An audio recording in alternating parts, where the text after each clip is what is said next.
I'm Jamie Carragher, and you are listening to the Pint Podcast.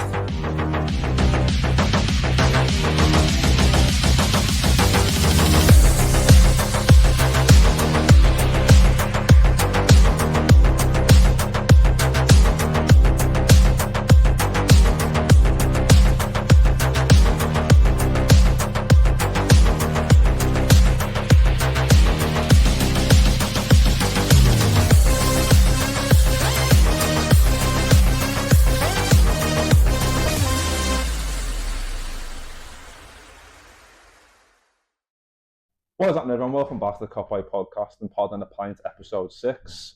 We're back, Neil. Back in Shenanigan's, back on the Guinness once again. Very much so. I was going to say, because you're on episode 6, you were on episode 2. I was going to say, on the other 3 episodes, though, you were lurking in the back, weren't you? Just on the Guinness, just dishing out the instructions. I was back here on Saturday, in all seriousness. Oh, was you? Yeah. On Saturday, it was absolutely rammed. It gets fucking shocking, yeah, great, unreal, such a pub. I'm made up, I found out about this upstairs, I'm all in. Fully committed. I'm working behind the bar. I love the realisation on your face when you walked in. You're like, fucking hell, there's an upstairs in here? Yeah, massive about it. I was like, yeah, it's boss. Yeah, very much. I didn't know there's an upstairs. There's a roof as well. There's a roof. Yeah, they were watching the boxing. When I came in on Saturday night, loads of them watching the boxing and they're all great stuff. Boss, yeah. Well, yeah, if you haven't got down to Shenanigan's, then I suggest you do, because like Neil said, 3 floors and that's all. Get your Guinness, because it is a delicious little drop. But before we get stuck into all things the Reds, which is going to be very interesting, very good stuff, because obviously Liverpool are just fucking brilliant. That sounds unreal. It's boxed off now. It's boxed off. That's all we need to say. See us next week. Yeah, they've sorted it now. Opening question, as we always do, is from Mike. So, top 5 must-have items in your Christmas dinner. I'm really unreconstructed on this. So for me, growing up, and what's in my head is that effectively a Christmas dinner is just like a really good roast with more. Yeah. So I'm not a Yorkshire pudding man, because you don't have Yorkshire puddings other than with beef in ours, with the way my mum does it. So it is. I'm very much right. I've turkey, goes without saying. Always going to be the pigs in blankets, goes without saying. And then it just becomes like stuff for a roast. So I don't know if we're going to count gravy as an item or not. But I need tons of gravy. I want roasties. I want carrot and turnip. Yeah. As I say, there's no poshness here. There's no airs and graces. No. And so I don't know how many items I've got there. Carrot and turnips mashed in together, to be crystal clear. So it's one item. And then I'm also going to genuinely be delighted with a bit of cabbage. But I'm not like, you've never, people like say, oh, we do a starter. Yeah. I'm like, what? No. What's that? Just fucking throw it all on. Yeah, I can do a bit of red cabbage, sort of thrown in. I think that's got a bit of a Christmas zeal about it, but yeah, I'm very, very old school, because that's just what we had growing up, and I love my mum's Christmas dinner. Yeah. It's as simple as that. Yeah. Well, what you said, roasties for me, I think become a bit of the main event for me sometimes. I love that, and when they're a bit burnt, I want the more burnt ones. So when you can choose, because it's a big one. Yeah. There's loads on the table. I'm always like, yeah, I'll take the more burnt roasties, please. Great news. Yeah, that one looks definitely charred. Get that on my plate. The one that's just in the corner, just the normal one. So that's the best one. Yeah, that's the best one. Give me it all. Yorkshire's pigs and blankets. Cauliflower cheese, did you mention that? No, not a fan? Wouldn't have it. Never. No? I don't like it full stop, but I've never seen it on a Christmas dinner in ours. No. So that's it. It's basically your Christmas. Your ideal. It's not dissimilar at times to where some people's music taste ends up. But I reckon your ideal Christmas dinner is, especially if you get on really well with your mum, it's the one that your mum makes when you're 13. Yeah. That's basically the one you want, and that's the one you remember. Isn't it? That's what you want. Yeah.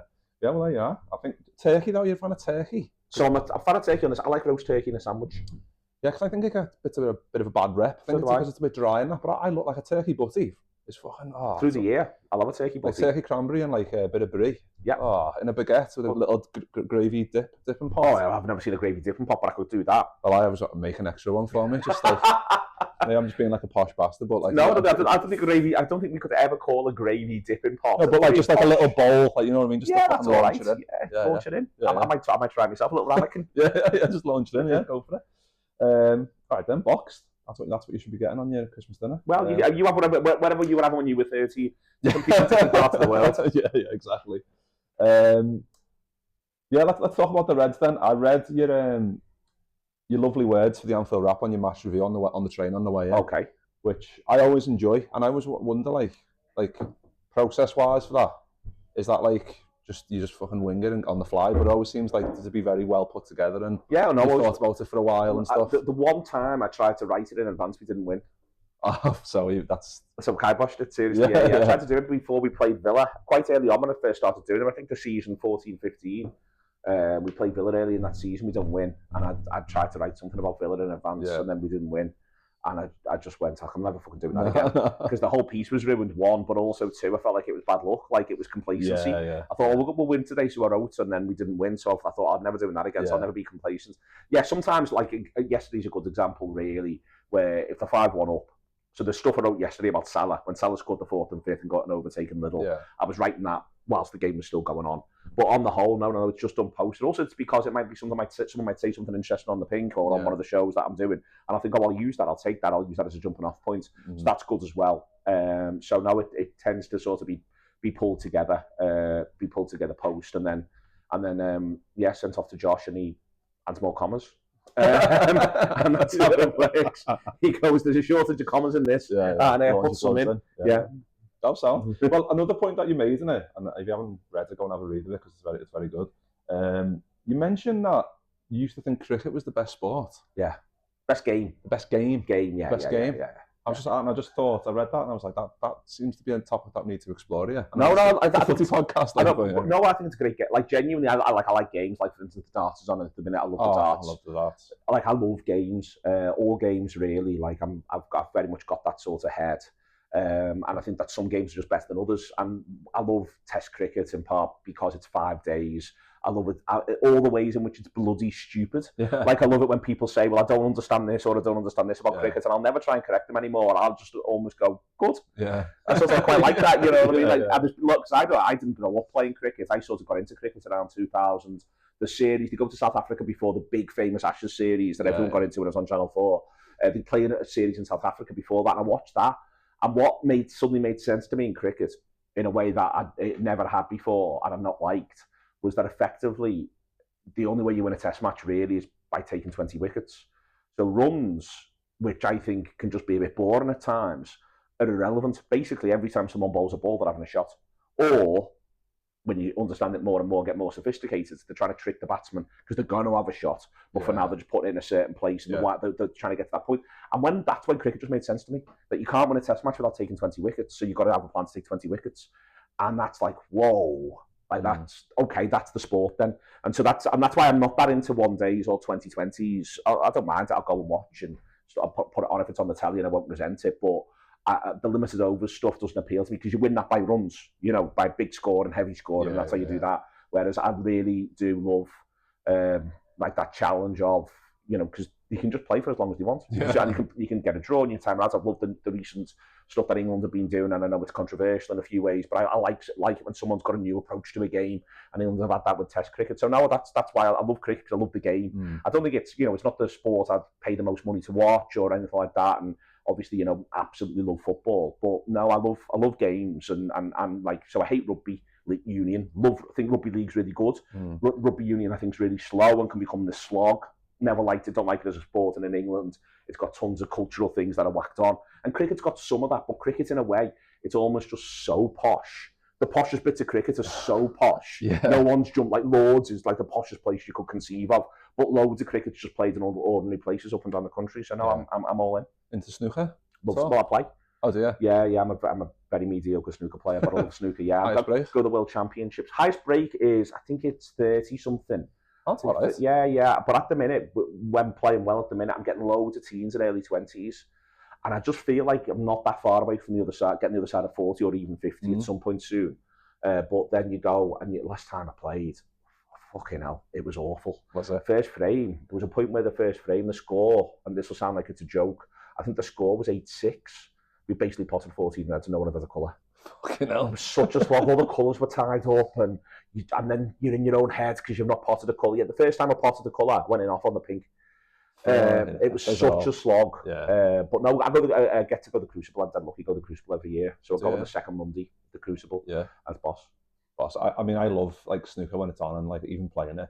It's just mad, like when you walk in, you're like, because they make it look so easy, don't they? And that's like probably a bit of a cliche. But when you get down, you see the size of the fucking table, and you go, like even breaking off sometimes, I'm like, I'm missing these reds here. I'm missing these here.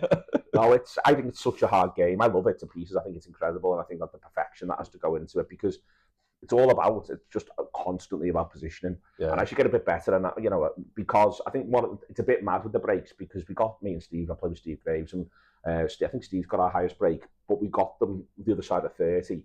It was over a year ago now. So you think you got to the point of that. But a lot of what we're trying to do, because we are getting a little bit better, is your positioning gets better.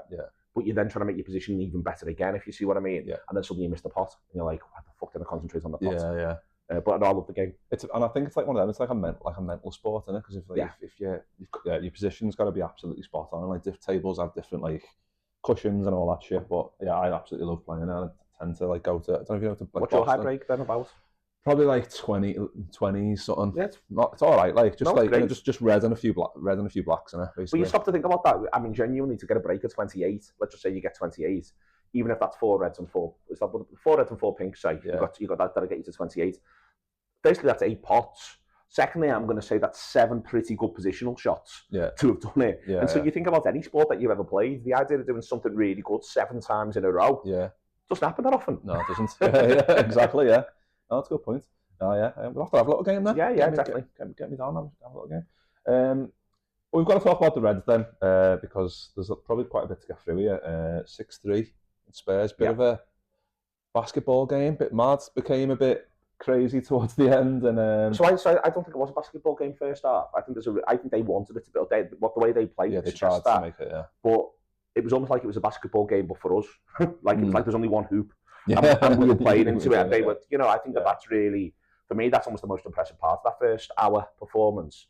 Is that there's this idea that Tottenham want, you know, it'll be open and they're really good, and Postecoglou's got them playing a certain way and they can attack. And all that's true. I quite like a lot of what they do. But Liverpool just went, no, we're a real team. You're a bit of an art project, and this is what we do. So you can think you're going to come the other way, and by all means commit men, but actually you're not going to get that close. And I think other than the one that they do concede up until 65 minutes, I think the expected goals are something mad. Like Liverpool are over 3.3 up to about 60 minutes when they go 5-1, and Spurs about 0.6. And that is like, you'd think that was playing against 10. Or you'd think that was Premier League team versus Championship team in the Cup. Away from home, it doesn't happen. And Liverpool, I think, is so impressive. And it's the best hour so far under Slot. And I think you can talk a little bit about the opposition, and they're playing Thursday, and they have got a genuine sort of injury shortage. But Liverpool just take no messing and go and dismantle them.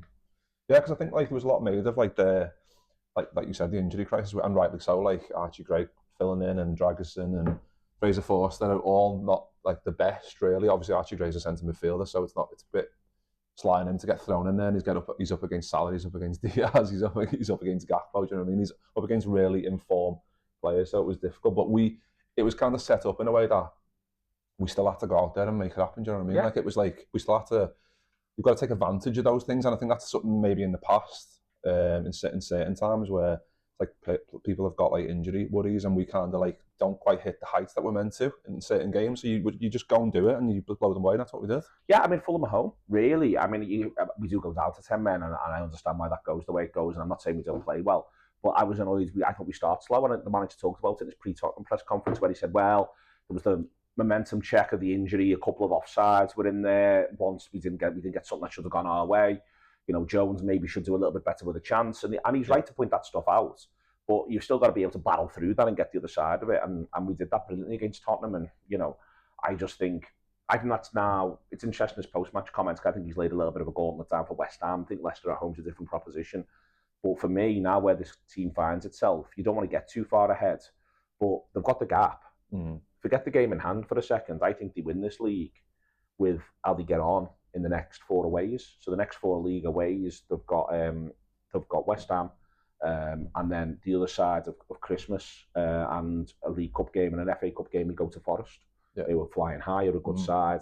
Then we go to Brentford, who've got a great home record, and then we go to Bournemouth, who I genuinely think are the 3rd or 4th best team in the country at the minute. So they're our next 4 aways. The Bournemouth one's on the 1st of February. But if we start well, I don't think any of those teams can live with us. No. But we've got to start well. We've got to not give them any encouragement. But if we do that, and genuinely we come out the other side with 10 or even 12 points from those away games, that league table, which looks great now, will look better. And to me, that's the challenge. If they can do that, if they can look at those 4, get on top in those games, get a result. None of them will be easy. None of them will be easy at all. All those teams will take some beating. You know, West Ham, I think, have been a bit poor this season, but recently they've stopped losing. They've just shored it up a little bit and got a bit more certain. That's the challenge. So they've got to take what they've just done brilliantly there for Tottenham, and if they can take that into that, and I think that's what the manager's trying to say post-match, then I just think this is the period where they can put such a lead together that I just think that the others will be looking around at each other saying, well, there's no stopping them. Yeah, and I think Slot's made like a big deal of like saying quite often, wait till we get to 19 games. So obviously, since once we played everyone basically, and everyone's played everyone, the same teams, I think that's a good point. But we're currently on 16 games. Obviously, we've got a game in hand still. But the fact that we've like now got like a 4-point gap on Chelsea, 6-point gap on Arsenal, there's still that game in hand, which obviously February time, isn't it? 11th maybe for that game. Definitely won't be the 11th now. It won't be. No, because they put the League Cup second leg as the Thursday. So they won't make them play Thursday, Sunday, because the Sunday will be the FA Cup fourth round. Presuming they get through against Atkinson, which I think is a reasonable presumption. Yeah. They won't make them play Thursday, Sunday, Tuesday. So as that game's the Thursday, I think that's going to be the Sunday. I think they might try and go the following Wednesday or Thursday for the derby. I think it might be the 12th or the 13th. I mean, I'm on this all the time because of the job. You know what I mean? Me and Phil Bundle are constantly sending messages to each other. Phil's unreal at it. How he anticipates it, because he's constantly thinking he goes to so many games in so many ways. So it could be that Wednesday or Thursday. The worst case scenario would be it's the following Thursday after Wolves and before City. Because City might have a horrible midweek European thing. They're probably going to be in those playoffs. I think City now. Yeah. So if they're in that playoff, then City have got a midweek game there before we go to the Etihad. But we don't want to be going to Goodison Park on a Thursday night before going to the Etihad. I mean, that would feel like, Jesus, that's a bit unfair. Yeah, it'd be massive couple of days if that happens. And Carragher mentioned after the game last night, like it felt like a little bit like Leicester away, like in terms of like 1920, like when we blew them away 4-0. And I was looking before on away and just to remind myself, like Leicester were the closest to us in the league that year. Obviously, City had the game in hand, so they were a bit further away. But the way we powered through them then when we were 13 points clear after 18 games, I just think it's mad like how good, I just think it's crazy how good this Liverpool side is. Like when you think, because I like looking back to like how everyone was talking like around the time when like Slot came in and like what's going to happen and all that stuff, and the fact that we're obviously nothing's won yet, but like you said, if with these games coming up, we've got Leicester on Boxing Day as well at home this time. Like if we're getting through this period and we're getting to like when Slot's mentioned like the 19 game mark and then we kind of go on from there, I just think it's like I just think they're incredible. They really are. I think it's worth remembering they're really good players. So when the first league game after Klopp resigns is when we batter Chelsea at Anfield. I think it finishes 4-1. And Cuckoo gets one at 3-0 or 4-0 and makes it 4-1, and it ends up finishing 4-1. And again, it's got mad underlying numbers on the game, on the stats, and everyone said, "Oh my God, what a thing he's going to leave to his successor! What a thing he's going to bequeath to his successor." And then because the season went the way it went, the injury crisis, them coming back, them not quite being right, and it petering out the way in which it did, I think everyone sort of forgot a bit of that energy, and it might have been that we were a bit too happy, optimistic at the end of January this year, but last season. It might have been that we were maybe a bit too certain of these players then and all the circumstances.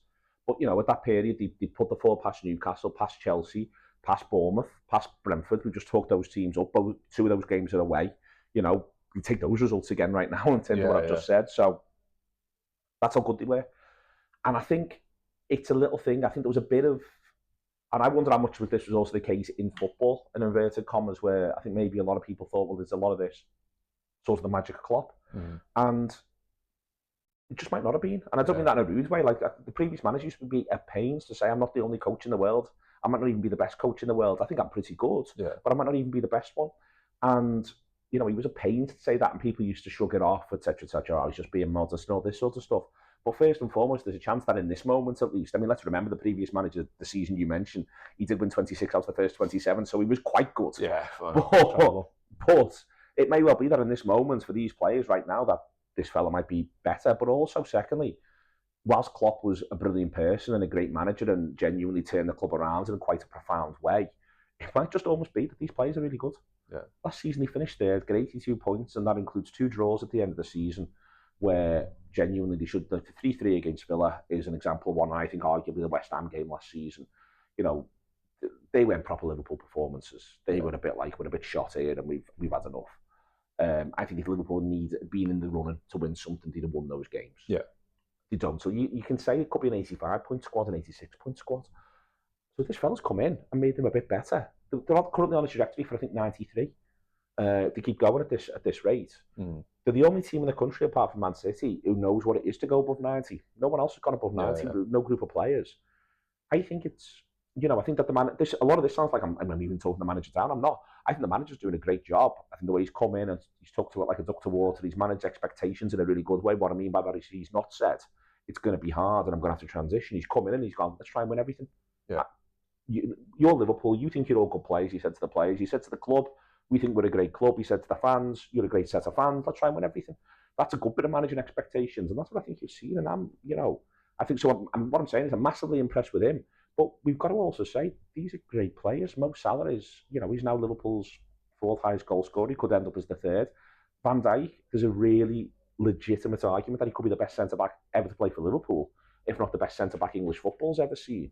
You begin to go like that, and then you can go through the team and go, Alexis McAllister, World Cup winner. Curtis Jones, another year older, really exciting footballer, doesn't even start yesterday. Szoboszlai, Liverpool paid 60 million quid for him for a reason. You begin to sort of go through and go, well, that's a really good set of players. So I think it's really important. I think the manager's doing a brilliant job, but I don't think he's a miracle worker in the same way that I don't think the previous one was.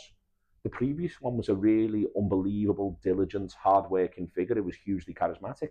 This fella is one who I think is clearly tactically really switched on, knows what he's about, makes players better. But I don't believe he's working miracles here. I just think he's getting these players to play up to their potential. And their potential is that they can win the league. Yeah, squeezing every bit of it, maximum ability out of them. Yeah, but the maddest part of this, genuinely, you look at all the stuff, and we might do something with it at some point, all the punditry stuff in the summer, where people are predicting the top 4s, and loads of people didn't have Liverpool in it. And I just think, hang on, last season, Liverpool finished, and again, we had this mad draw at Villa Park where we're 3-1 up. Villa finished 4th, and I think we finished about 15 points clear of them. And so I'm just thinking to myself, well, we're 3rd. We got over 80 points, and they finished, they were definitely under 70, Villa. And as I say, we could have beat them last game, which would have given us another 2 points. Their last home game could have given us another 2 points on them. We played them off the park, really, for 70 minutes. And Man United finished wherever they finished. They're getting put in there. Chelsea are getting thrown in. And yeah, Chelsea are doing well, but people are getting sort of just thinking, but we were good. Yeah. And I don't quite know. As I say, I think it was just a little bit of, because it's happened at other clubs, Arsenal, Manchester United, the idea of, managerial change, big manager, big personality, you'll get worse. Doesn't have to, it's happened in the past positively for Liverpool. It doesn't have to go that way. And the fella's doing brilliantly, the players are doing brilliantly, the whole thing feels great. Yeah. I think media-wise, like Sky Sports-wise, I think that was driven a little bit by Gary Neville, who was dying and fucking praying that it was going to happen, and he was always about this like Klopp factor. And I think we all kind of thought that in a little way, that it might happen. But like you said, the stuff that he's not working miracles. He's just working very astutely with a very good group of players. And that's what Klopp was doing, and that's what Slott's doing, and that's and there's similarity between them. There's a few differences, but then you end up in this sort of situation where you're just like, Mo Salah's still Mo Salah. Yeah. And Mo Salah would, if Mo Salah was sat in here right now, he'd be saying, I'm great. Yeah, Klopp didn't make me great. I'm great. I mean, he might still be slagging off Slot for taking him off yesterday, which he was living the most... Absolutely fuming. Honestly, lad, I can get a hat-trick. Have you heard about Gordon Hodge? No, yeah. We wouldn't be saying to Slot afterwards, post-match, no one took Ian Rush off dickheads. There's a lot of work to do before I'm going to get anywhere near that. Come on. Can I play both these games in the League Cup against them? Because it's all comps, this. Yeah.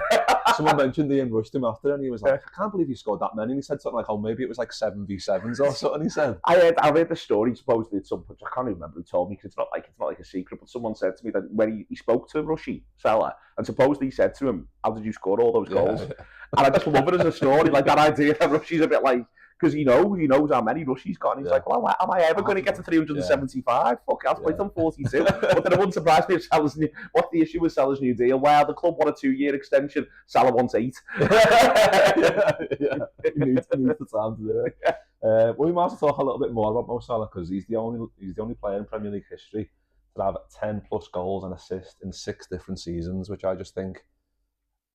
I do like a stat show on the pod, like every week with Mike Reed from Opta, or pretty much every week. and we have like a segment which is like 10-15 minutes, 30-minute show, and 15 minutes of it is always dedicated to Mo Salah. Something Salah's done. Every week there's something else, and it's like he does the interviews after the match where they're like, "Do you know about this? Do you know about that?" And he's like, "Yeah, I think I did know about that." Like it's like he's got it next to his bed. Like, beat this record this week. Like, fucking knock him off top, like third spot, fourth spot, whatever it is. But I just think he's just a phenomenon, isn't he? Like, he's just literally like I didn't think. Like with the I guess like as people get older, like the pace dwindles a little bit, but his ability to still be creatively really good as well, and maybe that lack of pace and dribbling ability, which I still think we're seeing. We saw against Fulham against Anthony Robinson. It's the bar when he goes past 3. And he was absolutely boss at that. But I think just in terms of an all-round player and like still scoring the goals that he is, I just think he's just fucking incredible. Yeah, people talked about him and continue to talk about him a little bit. Like, so I think at the minute, I'm not quite sure of his exact age, but I thought you saw yesterday, Son has lost something. Yeah. I think he's lost a little something. I think he's lost a little bit of speed. And I think he's not as involved in games. And I think his stamina's gone. And I think if you look at his substitution record across the last sort of season and a bit, there's a lot of Son being taken off early in matches, being protected by Postecoglou. And I feel like there's been periods where people have talked about Salah like that version of Son. Yeah. He's always lost a bit of pace. Well, he's lost a little bit of pace, but he's still quick. I mean, Son's still quick.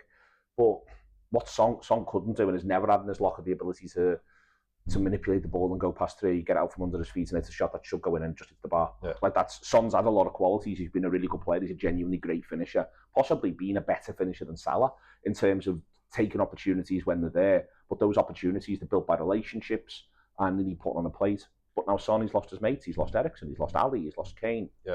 It's a new team. And now he doesn't look like he quite fits it. And he's done stuff through the middle and that's not quite worked for him. They've moved him around a little bit and now they're protecting his legs. Salah's a genius. Like, Son's a great footballer. I've just described, or has been a great footballer. But Son's there and Salah's there. Yeah. And that's not an insult to a great finisher, someone who outperforms his expected goals year in, year out, who's been terrific and been part of a couple of really good Tottenham teams. But he's there and Salah's there. Mm-hmm. And that is, I think you got to see that yesterday, but I just think it's the general lesson. For me, I think it's the general overall, this is where we are. He is, and this is the lesson he's teaching everyone this year, he's this good. And he's a genuine all-time great. And part of the reason why he is a genuine all-time great, I think, so he has 5 shots yesterday, they put it up on Sky, he's had 5 shots, 18 minutes, but he's not scored. Liverpool haven't scored at that point. Doesn't matter. You know, Salah's going to stay involved. He's not going to stop. And he's going to keep himself involved in the game. In part, you know, in conjunction with the manager's instructions, tactical outlook. But how often do you get a game where you go, tell you what, Salah wasn't involved? It's so rare. Yeah. Even you know, there can be days where it doesn't come off for him. You can go on it. You can have a couple of games where he doesn't score. There can be moments where the passes aren't quite coming off. There can be frustration at times. More frustration when he feels he's annoyed that he's misplaced a pass than anything else. But how often do you feel as though Salah wasn't involved? Salah is always involved. Yeah. Yesterday, Son was not involved.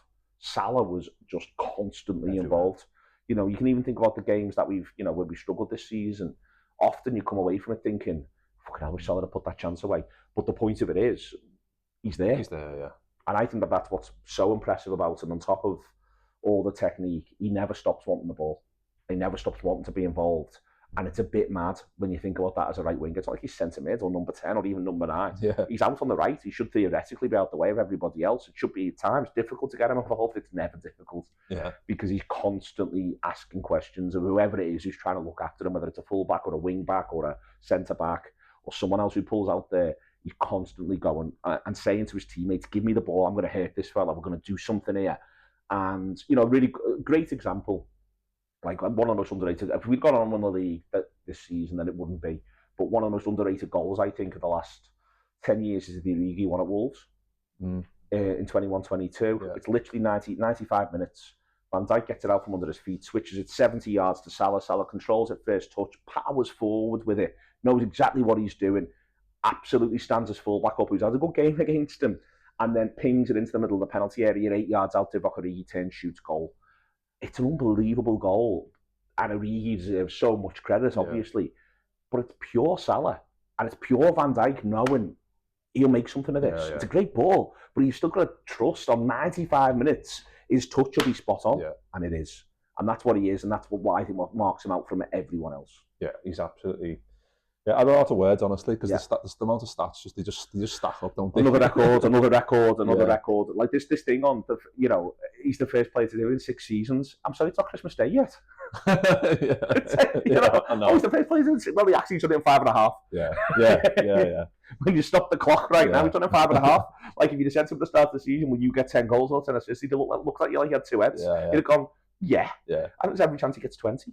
Every chance he gets 20 goals and 20 assists in a season, you know, and that's in part because of how Liverpool are playing, but it's also in part of how he's playing. Yeah, massively. And then, obviously, speaking of like the lineups and stuff, and the teams coming up and stuff, we've got Leicester coming up, like I mentioned before, on Boxing Day. Chelsea play at 3 at home to Fulham, and then we're at 8. Yeah. So there's an opportunity.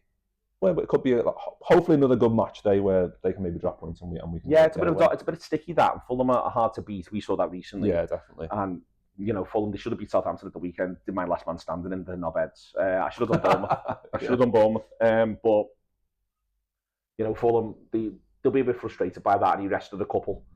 Made a bit of a change team, and I think he regretted it because he took the lads he'd introduced in and turned them around. I don't know. I feel as though that could be a bit trappy for Chelsea. You never know. But right now, for me, Mick, I just think it's defined by us. Yeah. Like, we'll decide where the finish post is. And that's what this win against Tottenham's done. You know, if you'd have ranked the fixtures, and it's a funny game, Tottenham and Postecoglou, and the time we played them and all that sort of stuff. But you'd have probably said before kick-off against Tottenham, it was our 6th or 7th hardest remaining game. Mm. You know, so we've still got to go away to the Etihad. We've still got to go away to Goodison. We've still got to go away to Stamford Bridge. Away to Villa Park. Therefore, tough games. Tottenham's sort of around that level. We've still got to play Arsenal at home. Okay, there might be another home game in somewhere in there that might sort of could catch up. We've still got to the City grounds, which won't be easy against Forest, as I listed the other away games before. But that win at Tottenham, the way the maths just bends your way a little bit. You know, Arsenal aren't even going at 2 points a game, and we're looking at 93, and they're not looking at 76 on the current rate. Mm. That it can change. Arsenal could go on a run. Chelsea could go on a run. Don't get me wrong, but if we go on a run, then this is my point. We decide where the finish line. If we can get on one run, we can say the finish line's here, boys. Yeah. And the fact of the matter is, you just might not have the legs for it. Yeah. And I think it's, you know, I think we're in such good nick, and then we've also only played one team currently in the bottom half at home. Brentford. We're a good side. Everyone else, we haven't played any of the relegation teams, the bottom 6, those below West Ham. We haven't played any of them at home. And we still haven't played against West Ham, Everton, and it is different for us, don't get me wrong, Everton or Leicester. Full stop, home or away. Yeah. You know, you begin to look at it and the maths just bends your way sometimes. And I think we've had a bit of fortune with when we played some teams, and we can be honest about that because we've had it the other way. You know, getting Spurs when they haven't got either of the first choice centre-halves or the goalkeeper or the left-back. That's nice, isn't it? Yeah. You can be fortunate, but I think we're looking in such good shape, but also looking ahead. You know, you've got to win those points, and Leicester's the first one of them. But there's Everton, it is different for us, but it's not that much different for us at Anfield. Yeah. There's every chance there, you know, when you look at the maths and where the table is now, that bottom 6, there's every chance that's 18 points. Mm. Whack that on where we are. And you begin to sort of go, Jesus, they'll take some stopping from here. Obviously, they've got to go and do the hard work, and it is the hard work. But that's why I mentioned before, those 4 aways. Those 4 aways, if they get a really good points haul from that, because the homes are in that period of time. Home against Leicester, home against Manchester United, who I think if we start fast, we could absolutely marmalise. Yeah. I think there's a home game against Ipswich in that period of time that I've talked about. So, you know, you look at those 3 homes and you think that should be 9. Mm. If they go and do the aways, there's just a chance everyone's looking at the league table by February and saying it's some gap this. Hopefully, I mean that sounds. I mean, sounds lovely coming out of your mouth. Absolutely perfect. Lots of run around to get the ball, haven't you? I'm going to put it back. I like the idea that the Liverpool player somehow sees this and says it's fucking easy for you to say dickhead with your pint. Just sucking Guinness and just saying how easy. Oh yeah. The boys, they should have this one sorted out. 40 goals for Salah, 40 assists. You'd be saying that. Team-wise for Leicester, then we might as well do like a little mini preview. Like we mentioned, like Salah being fucking incredible, but Diaz was incredible as like 9, like being. Yeah. I saw like the average positions, and I was like, "This is mad." Salah's like highest up. Diaz and Gakpo are kind of interchange, and Zoboslai probably has his best game in a Liverpool shirt. Gakpo was higher on the average positions, I thought, than Diaz, and it was a little bit like what De Zerbi's Brighton used to do, where it was effectively 4-2-4-0. where the two lads who are either could be centre forwards for Brighton, but for us, I think they look like they could be attacking midfielders, and the two wide lads are way beyond. And Salah was way beyond Gakpo a little bit less, but there was an element of that with the average positions, and I think it's really interesting. That's how we went about that game. But I think he should rest a few. Yeah. Not being complacent, I think he should rest a few. He should pick his West Ham team and work back. Yeah. And say, who do I want? Who do I think it's important to physically tip top for West Ham? And I think there's a couple in that category. I think he can do some where he's doing it from the bench. So, for instance, I would start Gravenberch against Leicester, but I would be, looking at, because at some point he's going to get the suspension. So I would be looking at Curtis Jones to fill in for him. Either Curtis starts somewhere else in midfield and we make a sub and he drops in, or something else in there. I would probably want Diaz as sharp as possible for West Ham. Yeah. So maybe rest Diaz. You're not resting Salah in a variety of reasons. You're not resting Salah. So Salah starts. I think you can consider resting Diaz. You could consider resting Gakpo or Diaz. I think you start one of them and you start either Nunez or Jota up front. And then I think I'd rest Szoboszlai from the start. I think I'd give either Jones or Elliott the game, or maybe even both of them. I'd play McAllister because I think just keeping him in rhythm, I think is the most valuable thing, but maybe again look to get him off. I would rest Robertson. I was going to say, Simicast is back now, isn't he? So yeah, I'd rest Robertson. Yeah. I think he looks really good. I thought he plays well against Spurs. He does. But I'd rest him. And I think you keep the two centre halves, because centre half and you want the stability, and I'd keep Trent in. Yeah.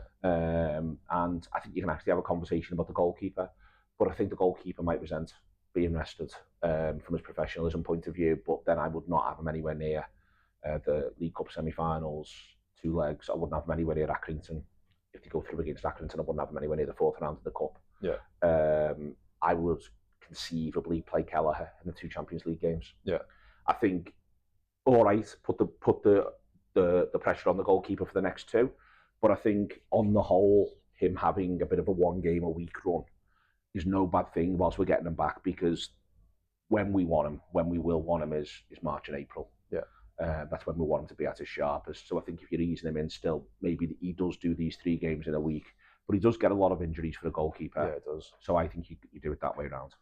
And it's good as well, because we've got players coming back. Obviously, we've got Elliott back in there, Jota's back in there. We've still got Bradley and Konate to come back as well, because we've seen how good Konate's been. He's been absolutely incredible. Joe Gomez, shout out to him, because I thought, fucking hell. Like you mentioned, Son, the lack of pace, but there was times where balling behind into that channel and Son was running full speed. You could tell, but Gomez was just like, nah, it's mine, Yeah. And I was just like, fucking hell. It's just like, to have him, someone like that who can just fill in and be that good. And pass the ball brilliantly as well. Yeah. It's great. The little ball in. So good. The way he punches that ball forward sometimes when he's confident. Punches it forward either into the middle of the pitch or can punch it to the right. It's like a good centre midfield play though, isn't it? Punch. Yeah. It's brilliant. He's Especially great. Just breaks that line so easy, and he opens up the pitch so quickly, doesn't it? I'll leave it there, because I know you're a busy man. You're off to do other bits and all that, but yeah, nice one for jumping on. It's always a pleasure. Always a pleasure. See you next week. See you in 2 hours. When I've got everything done, I'm looking for a pint. We'll have to do it again in the new year. Yeah, definitely. Absolutely. Marvellous. Yeah. Well, happy Crimbo. I have had some funny emails about the audio situation. Well, we're trying to do this here. It's slightly difficult, but we're going to sort it out. Yeah, because we started up here and then I've moved it down here a little bit, and it's not the best, but I've spied a new audio setup for the new year. Get the missus to buy me it, so it'll be good. Do you know what I mean? It's not out of my pocket, is it? Out of hers. But that's from Rob. Rob sent me a funny little email. He lives in San Francisco, so he's obviously a very nice fella. So thanks, Rob. We'll do the best we can, Rob. But his email was like, I'll have to post it on Twitter. I'll ask for your blessing first, of course. But it was like, listened, check. Subscribed, check. Now fucking sort out the shit audio. There we are. I was like, you know what? Fair play to you. It's a Christmas plan. It's a Christmas plan. But yeah, nice one, Rob. Neil, nice one for jumping on. Pleasure. Nice one, everyone, for watching or listening. And yeah, we'll see you all on next episode. And yeah, nice one. See you very soon. Ta-da.